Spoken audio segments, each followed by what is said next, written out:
Assalamualaikum warahmatullahi wabarakatuh. Nama saya Muhammad Alvin Farus dari 11JB1. Kali ini saya akan mempresentasikan tentang pastry. Yang pertama saya akan jelaskan adalah apa itu pastry. Pastry merupakan jenis olahan makanan dari beberapa kombinasi bahan yang pada umumnya berasa manis yang biasanya mengandung lemak. Setelah itu kita akan membahas tentang bahan-bahan pastry. Bahan-bahan pastry itu ada banyak macam. Nah, saya akan jelaskan apa itu bahan. Bahan makanan sangat menentukan hasil dari olahan makanan seorang juru masak. Selain keahlian cara mengolahnya, bahan makanan yang bermutu harus terjamin kesehatan dan kebersihannya, serta harus diolah dengan cara yang benar sehingga mendapatkan hasil hidangan yang berkualitas tinggi. Bahan yang pertama yang sering digunakan di pastry adalah tepung terigu. Nah, tepung terigu ini dibagi menjadi 3. Ada hard, ada medium, ada soft. Yang pertama saya akan menjelaskan tentang hard. Tepung terigu hard flour. Tepung terigu yang mempunyai kadar gluten antara 12% sampai 13%. Tepung ini diperoleh dari gandum keras atau hard wheat. Tingginya kadar protein menjadikan sifatnya mudah dicampur. Tepung hard flour ini mempunyai sifat-sifat. Yang pertama itu mampu menyerap air dalam jumlah yang relatif tinggi dan derajat pengembangan yang tinggi. Memerlukan waktu pengadukan yang lama dan memerlukan hanya sedikit ragi. Yang kedua ada medium flour atau terigu protein sedang. Jenis terigu medium wheat menggunakan 10% sampai 11%. Sebagian orang mengenalnya dengan sebutan all-purpose flour atau tepung serbaguna. Dibuat dari campuran tepung terigu hard wheat dan soft wheat, sehingga karakteristiknya di antara kedua jenis tepung tersebut. Tepung ini cocok untuk membuat adonan fermentasi dengan tingkat pengembangan sedang seperti donat, bapau, waffle, panada, atau aneka cake atau muffin. Yang ketiga ada soft flour. Tepung ini dibuat dari gandum lunak dengan kandungan protein gluten 8% sampai 9%. Sifatnya memiliki daya serap air yang rendah sehingga akan menghasilkan adonan yang sukar diuleni, tidak elastis, lengket, dan daya pengembangannya rendah, serta penggunaan ragi yang banyak. Cocok untuk membuat kue kering, contohnya cookies atau biskuit, pastel, dan kue-kue yang tidak memerlukan proses fermentasi. Jenis tepung lunak memiliki presentasi gluten yang rendah, adonan kurang elastis, dan tidak baik menahan gas.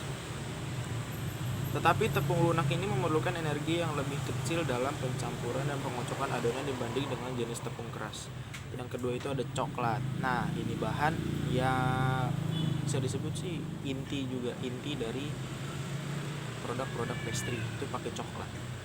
Secara umum ada 2 jenis coklat yang biasanya digunakan dalam industri pastry yaitu converture dan compound. Converture dikatakan sebagai olahan coklat terbaik karena kandungan coklatnya terbilang murni dengan persentase cocoa butter yang tinggi.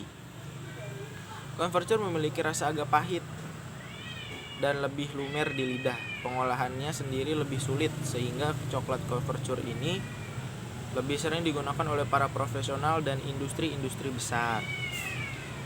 Sedangkan kompon adalah olahan coklat yang terdiri dari campuran 50% gula dan 50% campuran antar lemak nabati atau cocoa butter, substituden bubuk kakao. Sifat coklat kompon tidak cepat meleleh, sehingga masih bisa disimpan pada suhu 28-30 derajat Celcius. Yang ketiga itu ada kacang-kacangan. Nah, sebagian produk pastry dan bakery juga menggunakan kacang-kacangan baik sebagai garnish maupun filling. Filling itu isi. Beberapa kacang-kacangan yang sering digunakan yaitu kacang tanah, almond, dan kacang mede. Nah, yang keempat itu ada telur. Telur mempunyai banyak fungsi di makanan yang dipanggang. Telur menambah rasa dan warna, memasukkan udara ketika diaduk, memberikan cairan, lemak, dan protein. Mengurangi atau menghilangkan kuning telur dapat mengakibatkan kurang halusnya hasil. Mengurangi atau menghilangkan putih telur dapat menghasilkan volume berkurang. Yang kelima ada garam. Pada pembuatan produk bakery, garam tidak hanya berfungsi sebagai penambah rasa, namun juga berperan penting dalam proses kimiawi atau saat pencampuran adonan. Fungsi garam dalam pembuatan produk bakery dapat disebutkan sebagai berikut. Yang pertama itu memberikan rasa, yang kedua itu membangkitkan rasa bahan-bahan yang lain termasuk butter dan tepung, memperkuat jaringan gluten, mengontrol agar proses fermentasi tidak terjadi terlalu awal, menghambat pertumbuhan bakteri, dan menambah umur simpan karena sifat garam yang hidroskopis sehingga menyerap kandungan air dan udara. Yang keenam itu ada butter. Butter dibuat dari krim dan memiliki kandungan lemak minimal 80% sampai 20%. 20% sisanya adalah air dengan susu padat. Mentega memberikan rasa baik tanpa merasa mulut berminyak untuk makanan yang dipanggang karena meleleh pada suhu tubuh. Yang ketujuh adalah margarin. Margarin dibuat dari lemak atau makan minyak yang terhidrogenasi parsial. Air, susu padat, dan garam. Vitamin dan pewarnaan biasanya ditambah juga. Lemak atau minyak bisa berasal dari hewani atau nabati. Margarin memiliki rasio yang sama atau tanpa lemak sebagai bahan mentega dan dapat digunakan bergantian dengan butter. Nah, ini alat-alat yang ada di pastry.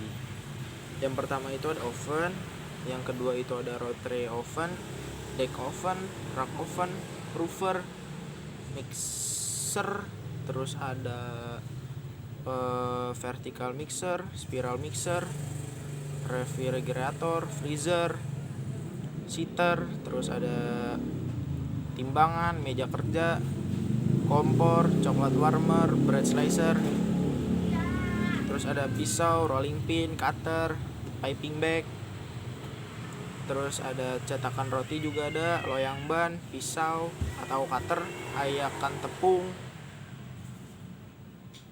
dan balon whisk. Nah, sama wooden spatula. Nah, yang terakhir adalah produk-produk yang dihasilkan dari pastry.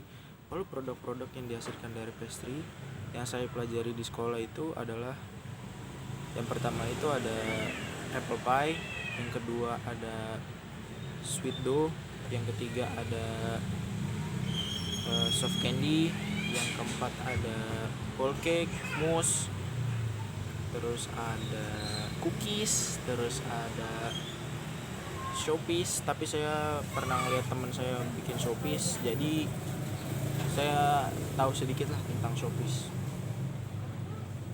Terus ada